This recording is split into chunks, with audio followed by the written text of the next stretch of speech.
কাল সারা রাত ধরে আমি তো তোমাদের সকালে চারিদিকে অত্যাচার করে বেড়াচ্ছি। পশ্চিমবঙ্গের রাজনীতিতে দীর্ঘদিন ধরে একটা কথাই সবচেয়ে বেশি আলোচিত ছিল, মমতার 3 এম ফ্যাক্টর। মমতা মহিলা ও মুসলমান, এই 3 শক্তিকে ভর করেই একের পর এক নির্বাচনে জয় পেয়েছিল তৃণমূল কংগ্রেস। কিন্তু এবারের বিধানসভা নির্বাচনে সে বহু আলোচিত ফর্মুলাই যেন কাজ করলো না। বিজেপির ঝড়ের সামনে ভেঙে পড়ল তৃণমূলের শক্ত ঘাঁটি, আর ক্ষমতা হারালেন পশ্চিমবঙ্গের দীর্ঘদিনের মুখ্যমন্ত্রী মমতা বন্দ্যোপাধ্যায়। প্রশ্ন উঠছে, তাহলে কি শেষ হয়ে যাচ্ছে ব্র্যান্ড মমতার জাদু? 1998 সালে কংগ্রেস ছেড়ে তৃণমূল কংগ্রেস গঠন করেছিলেন মমতা বন্দ্যোপাধ্যায়। এরপর ধীরে ধীরে তিনি নিজেকে শুধু দলের নেত্রী নয়, পুরো দলের মুখ হিসেবে প্রতিষ্ঠিত করেন। তৃণমূল মানেই মমতা, এই ধারণা তৈরি হয়েছিল সাধারণ ভোটারদের মধ্যেও। দলীয় নেতারা বারবারই বলতেন 294টি আসনে একাই প্রার্থী মমতা বন্দ্যোপাধ্যায়। রাজ্যের প্রতিটি বড় সিদ্ধান্ত, রাজনৈতিক কৌশল কিংবা নির্বাচনী প্রচারণার কেন্দ্রবিন্দু ছিলেন তিনি। প্রথম 2-3টে রাউন্ড ওরা কিন্তু কাউন্টিং করবে, প্ল্যান করে বিজেপি ওখান থেকে, যাতে ছেলেপেলেদের মরাল ভেঙে যায় আর বিজেপি গুন্ডামি করতে সাহস পায়। 2021 সালের নির্বাচনে আহত অবস্থায় হুইল চেয়ারে বসে প্রচার চালিয়ে বিজেপিকে বড় ধাক্কা দিয়েছিলেন মমতা। সেই দৃশ্য আজও পশ্চিমবঙ্গের রাজনীতিতে আলোচিত।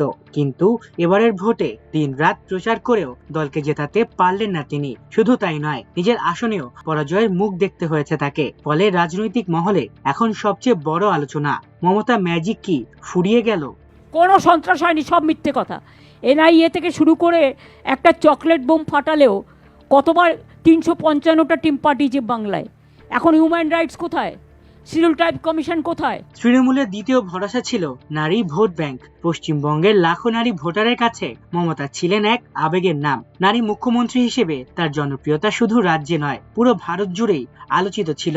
নারীদের জন্য একের পর এক প্রকল্প চালু করে তিনি তৈরি করেছিলেন বিশাল সমর্থক গোষ্ঠী। अगर इलेक्शन कमीशन बेच जाए, अगर जुडिशियरी से कोई जस्टिस ना मिले, अगर इतना लोगों को लॉजिस्टिकल नाम पे निकाल दिया जाए। লক্ষ্মীর ভান্ডার প্রকল্পের মাধ্যমে সরাসরি নারীদের ব্যাংক অ্যাকাউন্টে টাকা পৌঁছে গেছে। কন্যাশ্রী প্রকল্প আন্তর্জাতিক স্বীকৃতি পেয়েছে। স্বাস্থ্য সাথী প্রকল্পেও পরিবারের নারী সদস্যদের অগ্রাধিকার দেওয়া হয়েছে। এত কিছুর পরও এবারের নির্বাচনে নারী ভোটের বড় একটি অংশ তৃণমূলের পাশ থেকে সরে যায় বলে মনে করছেন বিশ্লেষকরা। বিশেষ করে শহুরে শিক্ষিত নারী ভোটারদের একাংশের মধ্যে সরকার বিরোধী মনোভাব স্পষ্ট ছিল। দুর্নীতি, কর্মসংস্থান সংকট এবং দীর্ঘদিনের ক্ষমতা কেন্দ্রিক রাজনীতিতে বিরক্তিকর প্রভাব নারী ভোটেও পড়েছে বলে মত রাজনৈতিক পর্যবেক্ষকদের। তৃণমূলের তৃতীয় এবং সবচেয়ে গুরুত্বপূর্ণ শক্তি ছিল মুসলিম ভোট ব্যাংক। পশ্চিমবঙ্গে কংগ্রেস ও বামেদের দুর্বল হয়ে পড়ার পর সংখ্যালঘু ভোটের বড় অংশ মমতার দিকে চলে আসে। বিশেষ করে 2019 সালে বিজেপির উত্থানের পর মুসলিম ভোটারদের বড় অংশ তৃণমূলকে বিজেপির বিরুদ্ধে প্রধান শক্তি হিসেবে দেখেছিল।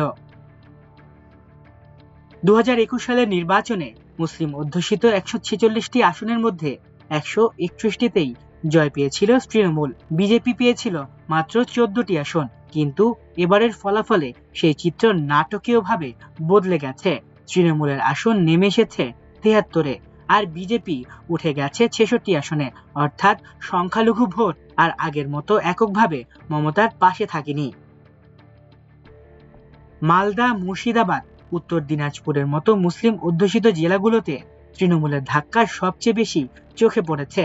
মুর্শিদাবাদে গতবার 22টির মধ্যে 20টি আসনে জয় পেলেও এবার তৃণমূল আটকে গেছে মাত্র 9টিতে। কংগ্রেস, বাম এবং বিদ্রোহী প্রার্থীরাও সেখানে ভালো ফল করেছে। মালদাতেও একাধিক আসন হারিয়েছে তৃণমূল।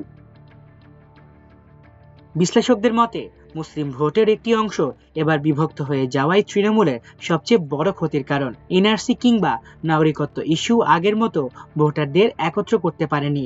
পাশাপাশি স্থানীয় অসন্তোষ, সংগঠনের দুর্বলতা এবং বিকল্প শক্তির উত্থানও তৃণমূলের ক্ষতির কারণ হয়ে দাঁড়িয়েছে।